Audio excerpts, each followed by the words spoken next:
এটা হতে পারে শেষ ভিডিও, তবে 4 মাসের এই জার্নিতে আমি আপনাদের সাথে অনেক গল্পই শেয়ার করেছি। আপনাদের সাথে গল্প বলতে এসেই আমি অনেক কিছু জানতে, বুঝতে আর শিখতে পেরেছিলাম। নিজ চোখে দেখতে পেরেছিলাম গার্মেন্টস শ্রমিকদের সংগ্রামী জীবন।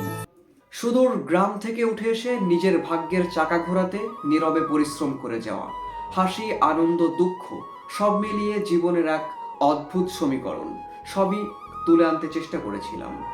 উঠে এসেছিল আমেনা খালা, আব্দুল্লাহ ভাই, লোকমান ভাইয়ের নানা গল্প, সারা দিনের বিভিন্ন কর্মকাণ্ড। সবচেয়ে গুরুত্বপূর্ণ ব্যাপার হচ্ছে ভারত, পাকিস্তান এবং বিভিন্ন বিদেশি পোশাকের নাম ধরে বিভিন্ন ধরনের স্ক্যাম এবং ভারত পাকিস্তানের নাম নিয়ে কয়েক গুণ বেশি দামে বিক্রি হওয়া এক ডার্ক সাইট। বাংলাদেশের মতো হত দরিদ্র একটা দেশ কিভাবে পাল্টে গিয়েছিল গার্মেন্টস সেক্টরের অবদানে, এর পেছনে ছিল আব্দুল্লাহ ভাই, লোকমান ভাই এবং আমেনা খালারা। তবে হ্যাঁ, আমি থেমে গেলেও রং থামবে না, রঙের অবসর নেই, এখানে গল্প আসবে, তাই আপনারা রঙের সাথেই থাকুন।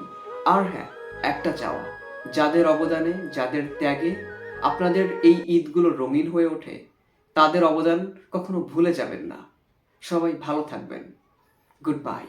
It's time to say good bye.